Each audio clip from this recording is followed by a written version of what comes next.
everybody who wanted to be in the big studio were like trying to learn on like a little Oasis compressor and a terrible microphone.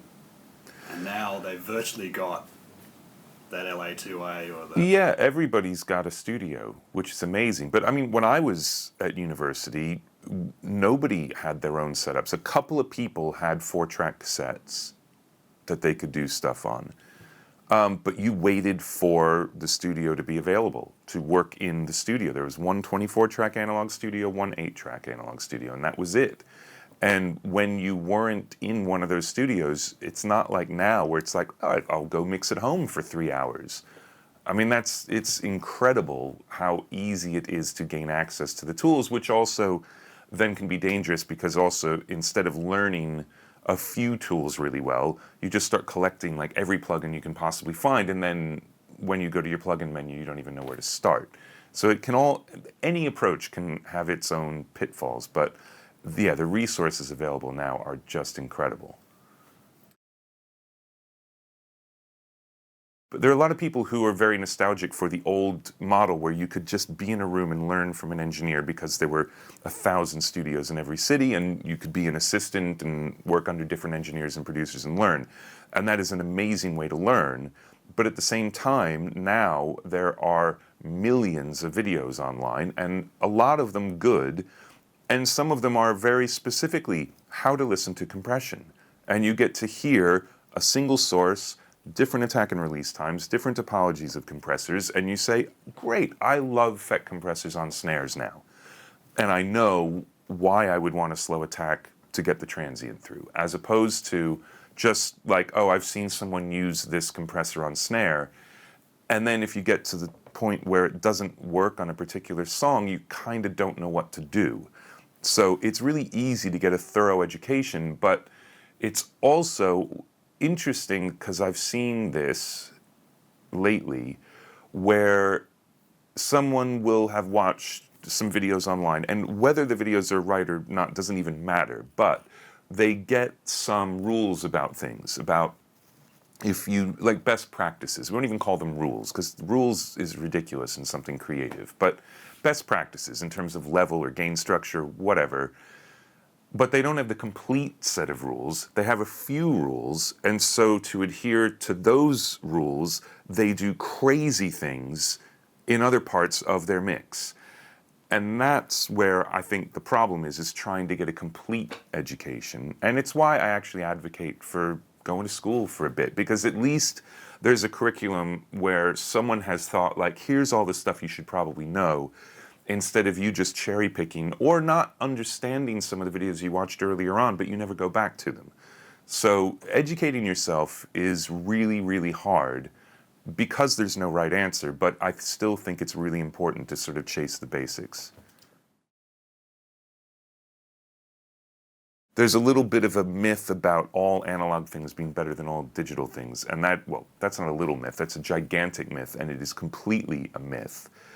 What I think people are chasing is that the only reason digital audio exists is because people saw digital technology and thought, oh, this is a way we can finally overcome all the problems with analog audio technology. Getting rid of a lot of the noise, having perfect copies of things instead of having to always be going down a generation as you bounce tape. The fact that tape itself completely changes what you put on it because that's the only way you get it to stick to the tape itself. So there are a lot of reasons why digital technology happened, but then when you take all of that out, you start to realize that, well, okay, but some of that is personality. So harmonic distortion is actually really good, and you don't want to completely get rid of harmonic distortion because harmonic distortion is fun. And it's EQ for free, and it's compression for free, and things like that. So now there's this push to put it back into the digital processing, which I love because I love things dirty.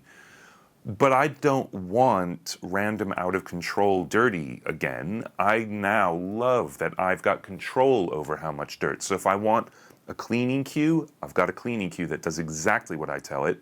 If I want a dirty EQ, there it is. So to have both sets of tools is great, but don't mythologize the analog era of things.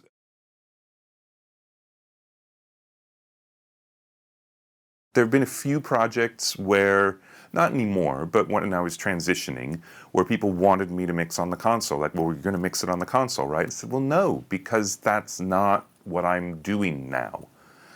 And I was never hardcore evangelist about it either. I'm not going to say, at the moment, I would hate to have to mix a record analog. It's not as flexible as I like to be. I don't like working on one song at a time. There are a lot of things about the process that I would not want to deal with again. But I'm not going to say I'll never do it again, because who knows? I used to, and then I changed, so I could change again. So I'm not going to pretend to know anything in particular. I just know how I like to work right now. And if somebody is going to be bummed out that I'm mixing on an iMac with a pair of speakers and that's it, well, the reason that I don't care about that is because, and this is like, it's not my catchphrase, and other people say the same thing, and the concept's simple, but the only thing that matters is what comes out of the speakers. And nobody who buys that record is going to know or care what it was mixed on. It absolutely doesn't matter. They will care if the song is great and they feel excited, and the mix will be part of their excitement when they listen to the song and connecting to it emotionally. But there is nothing more emotional about a Neve than not a Neve. They're just two totally different ways to do things. And there are plenty of people who mix who hate old Neves. Not hate. Nobody hates an old Neve. They're awesome. But they would prefer to be on an API, or they'd prefer to be on a modern SSL, or they'd prefer to be on a modern Neve, or whatever. And it doesn't matter. It's just whatever gives you the tools to make what you want to hear come out of the speakers. And that, for me, at the moment, all the tools I need are in my computer. I think it's really important to get the makeup gain, especially on a bus compressor, to where it is actually the same level when you take it out, because otherwise there's no way to judge it. If it's half a dB louder, either way, that's the one you're going to pick. So it's that. You have to just learn to hear compression. Just like you have to learn to hear when there's too much reverb, or when there's something that's boomy, or it's all just training your ears to hear things. And every audio process does something, and a lot of them also have artifacts that come along with doing the thing. And the more you use something, the more you immediately recognize the artifacts. So at the beginning, when you're learning how to mix, you might not realize that the reason something's happening is because of, let's say, compression.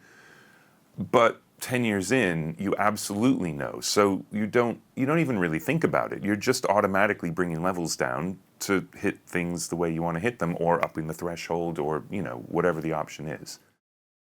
The mastering Loudness Wars are over and you won them. Yes. Is there kind of, what happened to the Loudness Wars? Why are they over?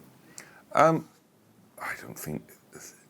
I hear stories about like labels wanting things louder to compete on radio. It's never come up. I've never tried to make something loud because of the level, ever.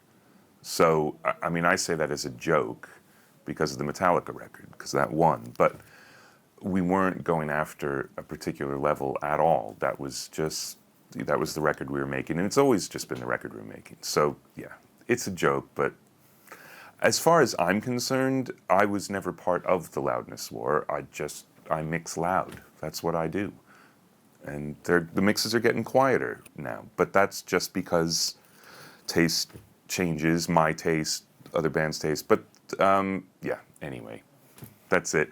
I think part of it is, we can be geeky, the way loudness is measured keeps changing.